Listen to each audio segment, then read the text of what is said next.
목사가 되기 위해서는 신대원을 졸업을 해야 합니다. 신대원을 졸업하기 위해서는 신대원의 모든 과목들을 이수를 해야 졸업을 할 수 있습니다. 신대원에서 배우는 과목들을 크게 4가지 신학 분야로 나눌 수가 있습니다. 먼저 교리, 신조를 배우는 것을 조직신학이라고 이야기합니다. 그리고 구약과 신약의 성경에 대해서 배우는 것을 성경신학이다라고 부릅니다. 그리고 설교와 상담과 소그룹과 관련된 것은 실천신학이다라고 부릅니다. 그리고 4번째로 교회의 역사와 관련된 것을 역사신학 내지 교회사라고 부릅니다. 다른 조직신학이나 또 성경신학이나 그리고 실천신학도 중요하지만 역사신학, 즉 교회사를 공부하는 것은 아주 중요합니다. 왜냐하면 역사는 과거를 돌아봄을 통하여 현재를 해석할 수 있고 또 미래를 대비할 수 있기 때문에 역사가 중요하듯이 교회의 역사는 오늘날의 교회의 모습과 또 미래의 교회가 어떻게 될지를 보여주기 때문에 교회의 역사에 대해서 배우는 것은 너무나 중요한 것입니다. 우리가 주일마다 나누고 있는 이 사도행전의 말씀은 교회의 태동과 교회가 어떻게 성장해 갔는지를 보여주고 있습니다. 사도행전은 예수님의 승천부터 시작합니다. 예수님께서 오직 성령이 너희에게 임하시면 너희가 권능을 받고 예루살렘과 온 유대와 사마리아와 땅끝까지 이르러 내 증인이 되리라 라고 말씀을 하셨습니다. 그리고 오순절 날 성령이 임하십니다. 그 성령 강림을 인하여서 신학교회가 태동을 하게 되어지고 예루살렘 교회가 세워집니다. 사도들의 복음 전파를 통하여서 유대인들이 예수님께 돌아오는 이런 일들이 일어나게 되어집니다. 그리고 스데반의 순교를 통하여서 교회에 핍박이 임하게 되어집니다. 이 핍박을 인하여서 예루살렘의 성도들은 온 유대와 사마리아로 흩어지게 되어지고 또 그로 인하여서 이방인들에게 복음이 전파되어집니다. 이방인의 복음이 전파되는 데 있어서 가장 결정적인 사건이 무엇인가 하면 사도 바울의 회심 사건입니다. 사도 바울이 다메섹에 있는 성도들을 핍박하기 위해서 가는 도중에 예수 그리스도를 만남을 통하여 그가 사도로 부름을 받습니다.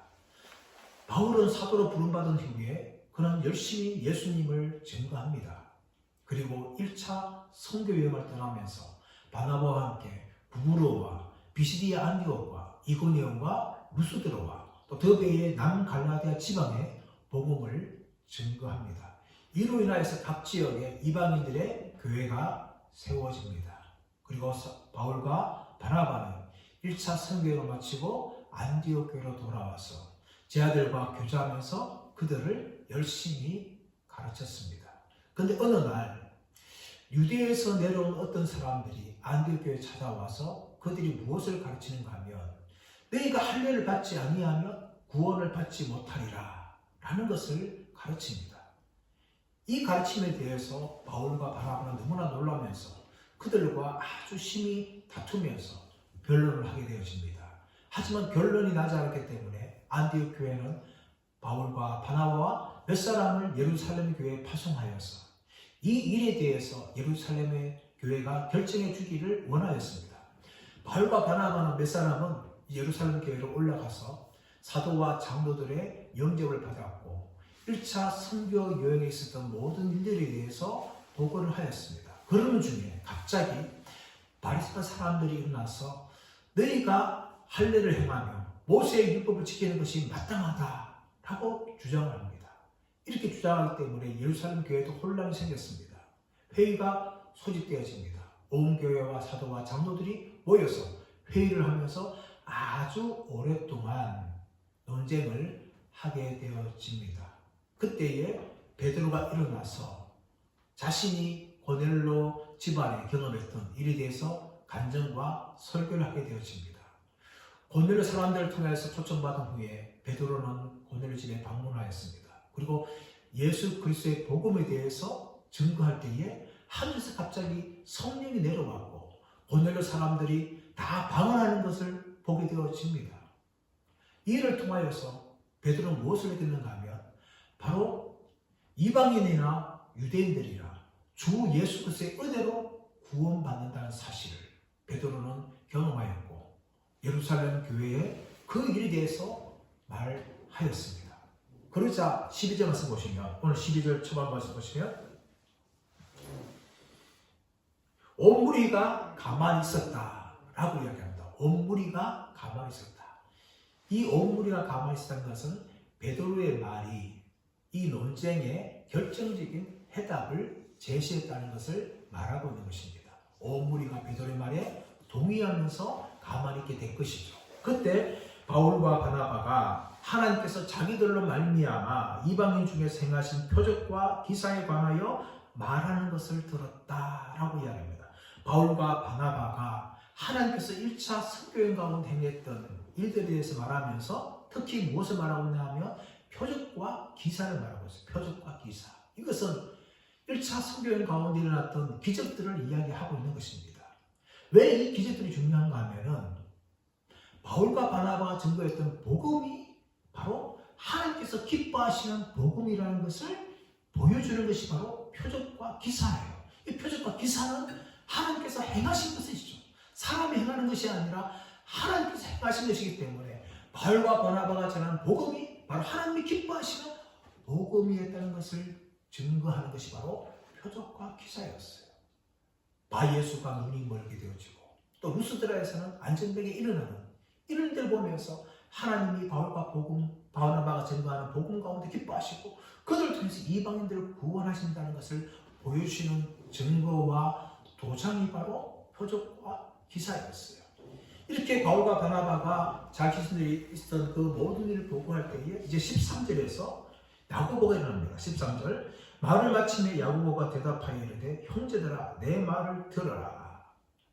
바울과 바나바가 말을 마쳤어요. 그러자 야고보가 등장하여 이야기합니다. 여러분 이 야고보는 사도 야고보가 말하는 것이 아닙니다. 요한의 형제였던 사도 야고보를 말하는 것이 아니라 예수님의 동생인 야고보입니다. 이 야고보는 한때는 예수님을 향하여 미쳤다라고까지 말할 정도였지만 예수님의 부활을 통하여 야고보가 변하게 되어집니다. 그리고 이 야고보가 베드로가 이방인 전도를 떠난 그 사이에 예루살렘 교회 대표가 되어지고 예루살렘 교회 장로입니다. 모든 이 예루살렘의 이 주도권이 이때부터 야고보에 있는 거예요. 야고보의 말은요, 어쩌면 사도 베드로의 말보다 더 예루살렘 회의의 결론을 내는 말이기 때문에 아주 중요한 것입니다. 이 야고보가 이렇게 말합니까? 형제들아 내 말을 들어라. 모인 모든 사람들을 향하여서 형제들아 라고 이야기하면서 자신의 말을 시작하면서 14절에서는 베드로가 했던 말에 대해서 동의를 하죠. 14절 말씀 보시면 하나님이 처음으로 이방인 중에서 자기를 위할 백성을 취하시고 그들을 돌보신 것을 시몬이 말하였으니 이 시몬은 베드로를 말합니다. 사도 베드로 했던 그 고넬료 그 모든 집안의 일에 대해서 하나님 행하신 것이라는 것을 야고보도 동의를 하면서 15절에서 18절 말씀 가시면 구약 성경을 이야기하면서 선지자들도 이미 여기에 대해서 말한 것이다 라고 이야기합니다. 15절 18절 말씀 보시면 아모스서 9장 11절에서 12절 말씀을 인용하게 되어지죠.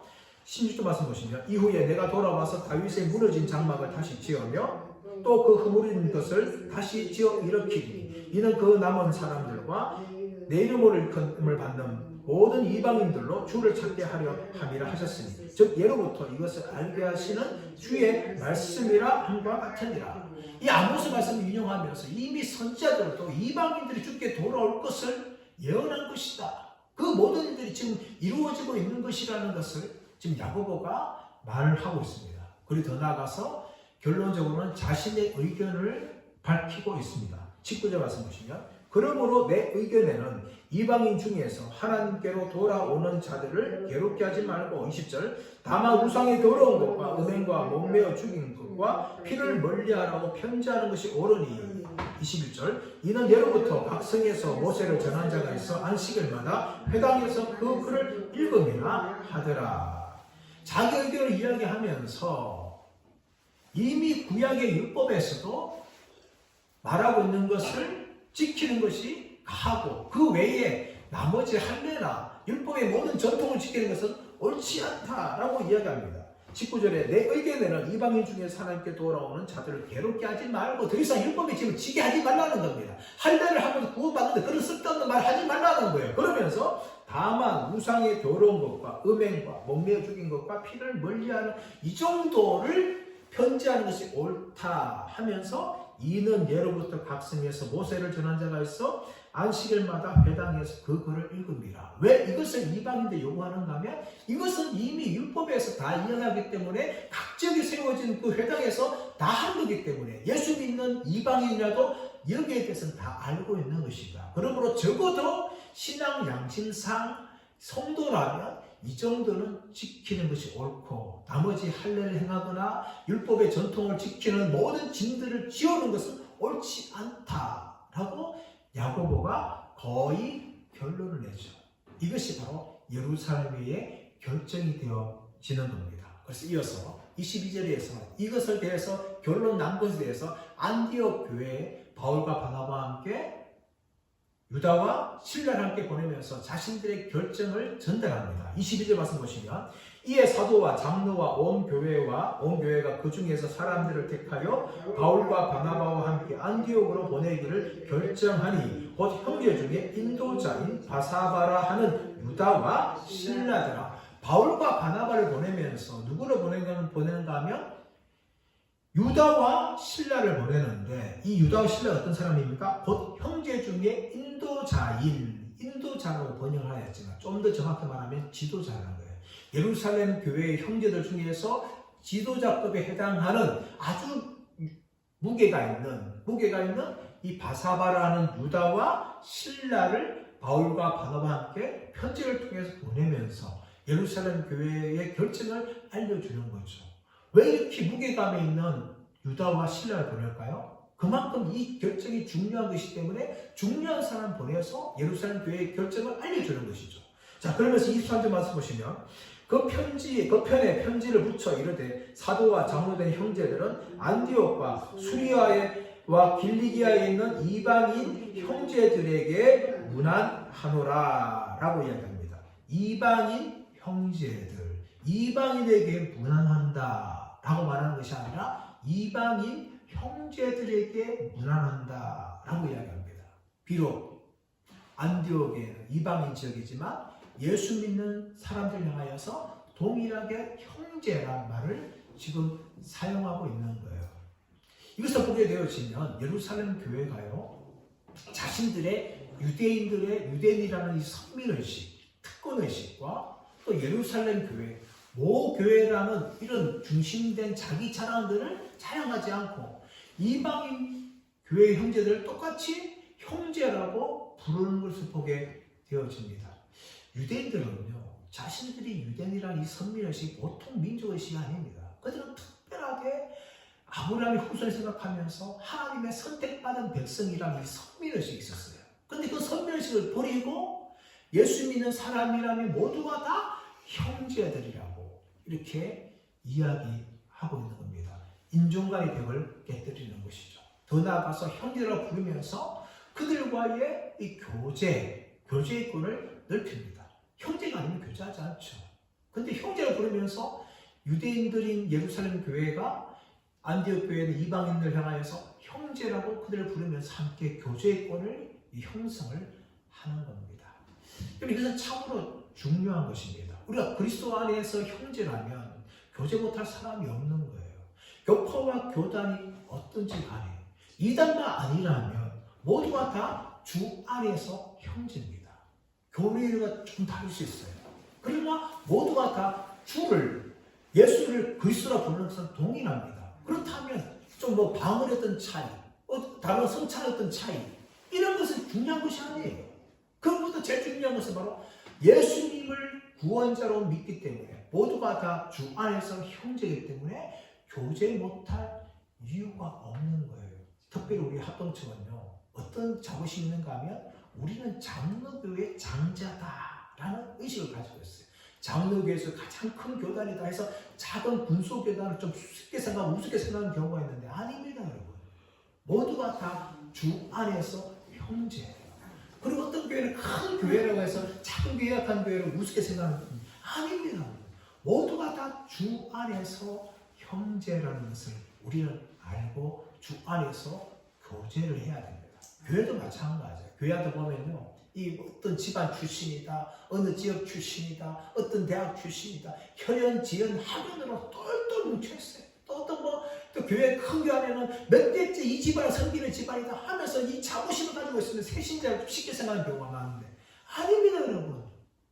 모두가 다 예수를 믿기만 하면 주 안에서 형제입니다. 인종의 벽, 또 뭐 지역의 벽, 학업의 벽, 이 모든 것들은요 아무 소용이 없는 거예요. 제가 신대원 다닐 때 여러분, 이 신대원 안에도 뭐 지역별로 학교별로 이 조직이 많아요. 사조직이 많은 거죠. 그래서 어느 날 신대원 총장님이 선언을 했습니다.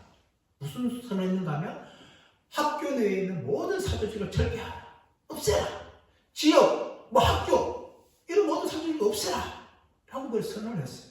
그래도 안 없애는 경우가 참 많더라고요. 이처럼 이 교회 안에서도 여러분, 학교 안에서도 이 뭐 차별 벽들이 너무 많은 거예요. 여러분, 이것은 그리스도께서 하나 되게 하신 명령을 순종하지 않는 겁니다. 주 안에서 하나를 했어요. 주 안에서 모두가 다 형제입니다.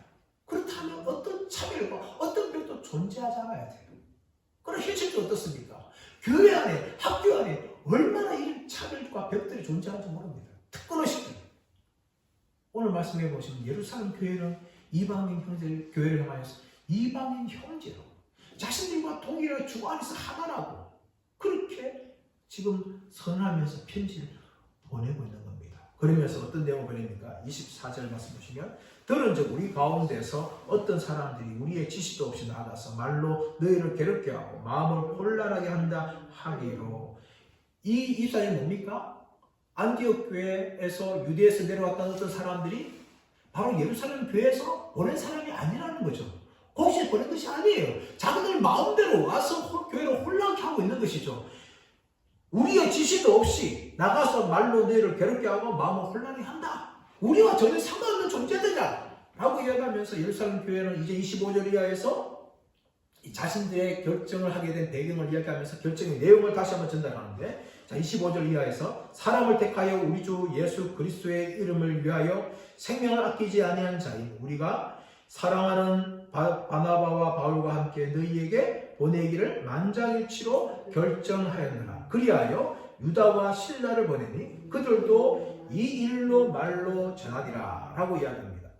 25절 26절에서는 바나바와 바울을 향하여서 어떻게 표현합니까?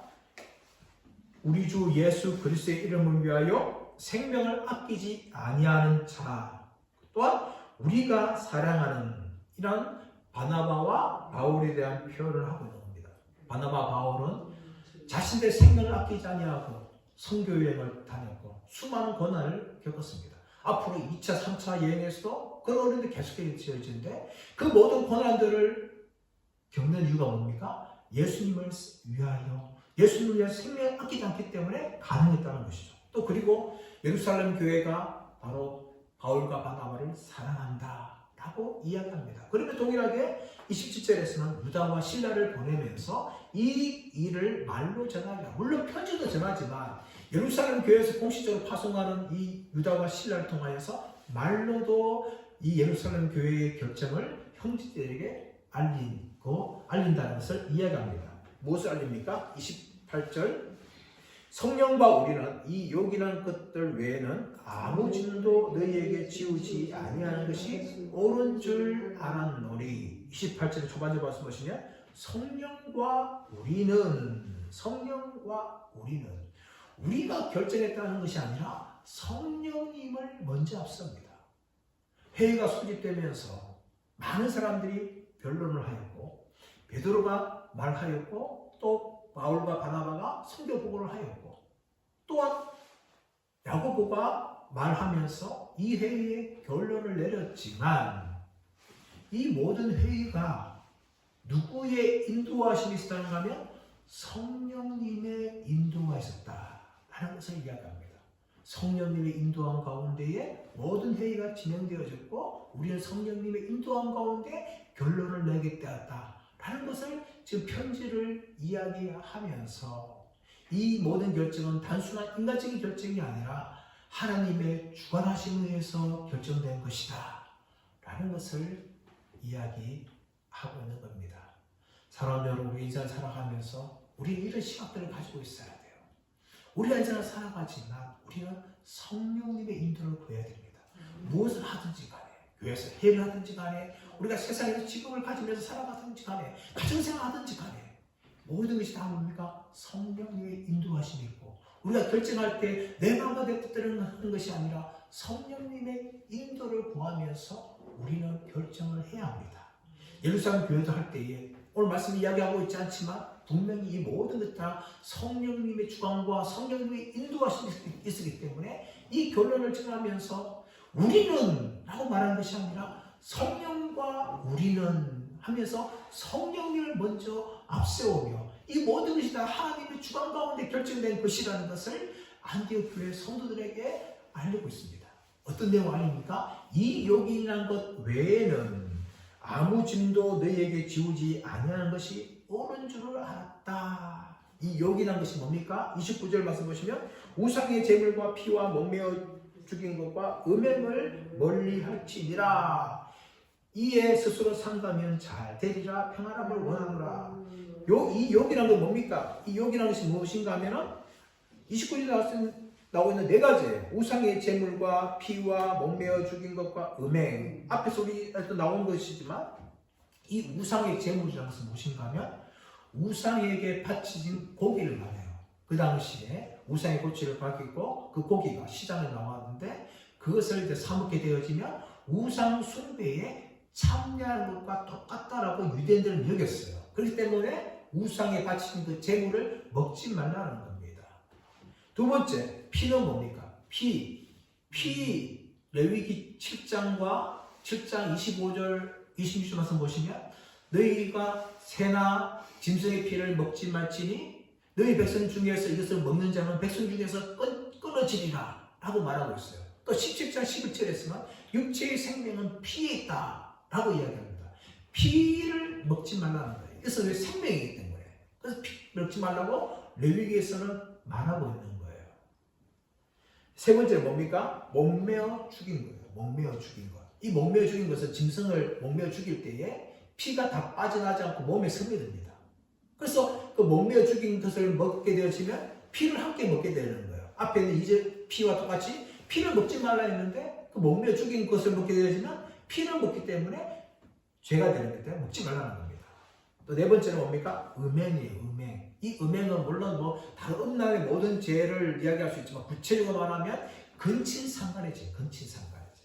레위기 18장에서는 근친상간의 죄에 대해서 강력하게 이야기하고 있죠. 이모나 여동생이나 부모나 이런 다 생각을 하지 말라는 거예요. 근친상간의 죄, 하나님께서 싫어하는 죄인데 이런 네 가지는요 이미 회당에서 율법에 통해서 이야기하고 있기 때문에 모든 이방인들도 다 알 수 있는 거기 때문에 너희가 예수 믿는 사람이라면 이 모든 것을 스스로 삼가면 잘 되리라. 이 잘 되리란 말은 무슨 말이냐면 너희가 성도로서 믿음 생활을 하게 될 것이다 라는 의미예요. 적어도 다른 짐들은 짓지 말고 우상의 재물 먹는 거나 또 피를 먹는 거나 목매어 죽인 그 고기를 먹는 거나 또 음행을 삼가하는 것은 적어도 성도로서 신앙 양심상 지켜야 될 도리이기 때문에 그것을 지키면 신앙생활 하는데 잘 될 것이다 라고 이 예루살렘 교회의 결정을 알려주는 겁니다.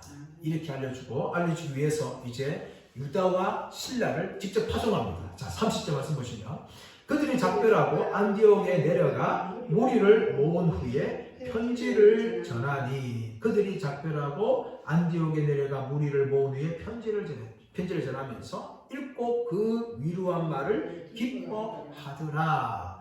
예루살렘 교회에 편지를 전해주니까 안디옥 교회 성도들이 기뻐하게 되는 거죠. 왜 그렇습니까? 다른 율법의 진리를 다 지지 않고 오직 예수님을 믿음을 말미암아 구원받는 그 복음의 진리를 다시 한번 확인하니까 그들이 기뻐하는 거예요. 유대인으로 오던 사람들이 너희가 할례를 행하지 않으면 구원받지 못한다 하면서 이 할례의 집을 지으려고 하니까 이제 그 집을 지지 않아도 된다 라고 선언해 주니까 얼마나 마음이 기쁘겠습니까? 기뻐하는 거죠. 그러면서 32절 말씀 보시면 유다와 실라고 선지자 여러 말로 형제를 권면하여 굳게 하고 라고 이야기합니다.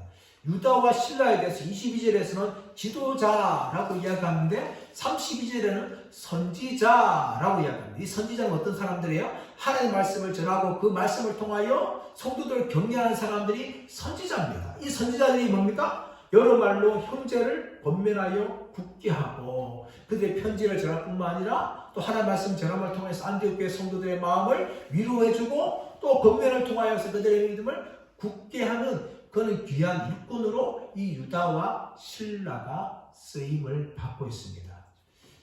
여러분 이렇게 유다와 실라는 하나님의 쓰임받는 훌륭한 일꾼들입니다. 근데 여러분 우리가 살고 있는 이 세상과 교회에는요 적어도 세 가지 꾼들이 있어요. 꾼. 첫 번째는 이 사회를 망치는 꾼들이 있어요. 그 꾼들이 누굽니까? 바로 사기꾼, 도박꾼, 투기꾼 이런 꾼들이에요. 이런 꾼들이 많으면요 사회는 혼란스러워져요. 두 번째로 어떤 꾼들이 있냐면 나 홀로꾼이에요. 나 홀로꾼. 세상이 어떻게 되든지 간에 나만 잘 먹고 잘 사는 혼자서만 잘 먹고 잘 사는 나 홀로꾼들이 있어요. 세 번째로 어떤 꾼들이 있는가 하면 일꾼들이 있어요. 자기가 맡은 일을 묵묵히 잘 하지만 사회가 건전하고 바르게 될 수 있도록 많은 사람들에게 선한 일을 행하는 그런 사회의 일꾼들이 있습니다. 교회대로 이 세 가지 꾼들이 존재해요. 하나는 양의 털을 쓰고 들어온 이단과 같은 그런 악한 사람들이 있습니다. 그뿐만 아니라 교회를 어지럽게 하면서 사람들을 사이에 나서 거짓 소문을 내기도 하고 또 사람들에게 악한 말을 하면서 사람들을 힘들게 하는 이런 악한 꾼들이 있어요. 또 반면에 단합 신경 쓰지 않고 나만 복 받으면 된다. 나는 예수 잘 믿으면 된다 하면서 자기 의자 가지고 봉사하지도 않고 혼자만 조용히 교회 다니는 나 홀로 꾼들이 있습니다. 근데 세 번째로 하나님께 주신 자기에게 있는 은사들을 가지고 교회를 위해서 사람들을 위해서 공동체를 위해서 열심히 섬기는 일꾼들이 있어요. 교회는 이런 일꾼들이 많아야 돼요. 이런 일꾼들이 많아야 교회가 성장하게 되는 것이고 교회가 은혜가 넘치게 되는 것입니다. 저와 여러분 모두가 다 하나님 기뻐하시고 교회를 세우는 일꾼들 되시기를 예수님의 이름으로 축원합니다. 이제 유다와 실라가 이런 귀한 사명을 감당한 후에 다시 그들이 돌아가죠. 33절 말씀 보시면 얼마 있다가 평안히 가라는 전송을 형제들에게 받고 자기를 보내던 사람들에게 돌아가되 자신의 사명을 다 마치니까 이제 다시금 예루살렘 교회로 돌아가죠. 돌아가는데 34절 말씀 보시면 없음이라고 나옵니다. 없음. 성경에 보시면 이 없음이라는 단어가 신학에 보면 가끔씩 등장해요. 왜 그런가 하면 우리가 가지고 있는 이 성경의 원본은 없습니다.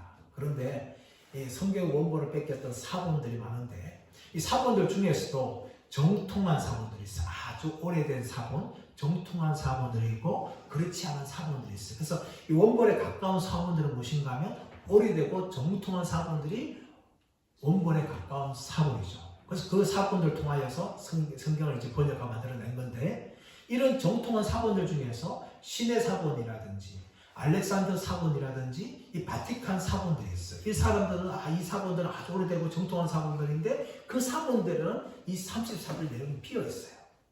비어있는데 정통한 사본이 아닌 다른 사본을 보시면 이 34절이 나오고 있는데 실로는 떠나지 않고 그들과 함께 유하였다라는 말이 이 34절에 들어가 있어요. 그래서 이것을 두고 어떤 것이 맞느냐 논쟁하는데 이 정통한 사본을 따르는 거죠. 정확한 내용을 알 수 없어요. 비어있는 거예요. 그냥 비어있기 때문에 비어있는 걸 처리하면 좋습니다. 그래서 이 유다와 실라가 떠나간 거죠. 근데 뒤에 있는 사본이 말이 왜 안 되는가 하면 분명히 33절에서는 유다와 실라가 떠났다고 이야기하는데 또 34절에서는 실라만 남았다라고 말하는 것이 말이 안 되는 거죠. 떠난 사람이 어떻게 남을 수 있어요? 안 떠나 남았다 해야 이미 맞는 거죠. 근데 이 떠난 사람이 또 남았다 말하는 말이 되지 않기 때문에 34절은 없다라고 보는 것이 맞습니다. 이어서 35절 말씀 보시면 바울과 바나바는 안디옥에서 유하며 수다한 다른 사람들과 함께 주의 말씀을 가르치며 전파하니라. 바울과 바나바는 돌아와서 안디옥 교회에서 자기들이 행하던 그 모든 일을 함께하죠. 주의 말씀을 가르치며 전파하는 이 사명. 사도행전 14장 말씀 보시면 바나바와 바울은 이미 안디옥 교회의 선자들과 교사였어요. 또 교사로서 그들이 하나님의 말씀을 가르치며 또 그들에게 전파하는 그 사명을 묵묵하게 감당하면서 자신의 길을 걸어가고 있는 모습을 우리가 말씀을 통하여 볼 수가 있습니다. 제 말씀의 결론을 맺기 원합니다. 예루살렘 교회 결정은 너무나 중요한 결정이었습니다. 할례와 다른 율법의 전통을 지키지 아니하고 오직 주 예수 그리스도 믿음을 말미암아 구원받는다는 이 복음의 진리를 다시 한번 확인하고 결정해준 결정이 바로 이 예루살렘 교회의 결정이었습니다. 근데 이 모든 결정을 하면서 그들은 성령의 인도를 받았습니다. 단지 인간들의 변론과 다툼만 한 것이 아니라 성령님의 주관과 인도 속에서 이런 귀한 결정을 하게 된 것입니다. 사랑하는 여러분, 저와 여러분도 마찬가지입니다. 복잡하고 이 어려운 인생을 살아가면서 내 마음과 내 뜻대로 살지 마시고 성령님의 인도를 받으시기를 간절히 바랍니다. 하루를 시작할 때 기도로 시작하고 어떤 시작할 때 기도함을 통하여서 성령님께서 주관하시고 성령님께서 인도하시는 이 모든 일을 경험하는 저와 여러분들 되시기를 예수님의 이름으로 축원합니다. 그리고 더 나아가서 정말 교회 안에 일꾼들이 참 중요하다는 걸 보게 되어집니다. 예루살렘 교회 결정을 전달하면서 아무나 보내지 않고 그 교회에 아주 중요한 일꾼이었던 유다와 실라를 보내고 그 유다와 실라가 안디옥 교회에 가서 안디옥 교회를 평안케 하고 그 형제들을 믿음으로 굳게 세우는 것을 보았습니다. 사랑하는 여러분, 교회에는요 일꾼이 필요해요. 내가 가진 은사를 가지고 내가 맡은 자리에서 할 수 있는 그 일을 잘 섬기는 일꾼들이 많을 때 교회는 든든히 세워지고 평안하게 될 줄 믿습니다. 저와 여러분이 어떤 자리에 있든지 간에 귀한 일꾼으로 쓰임받는 귀한 날 되시고 오늘 하루도 예수의 이름으로 정말 충만하게 살아가시는 복된 하루가 되시기를 예수의 이름으로 축원합니다.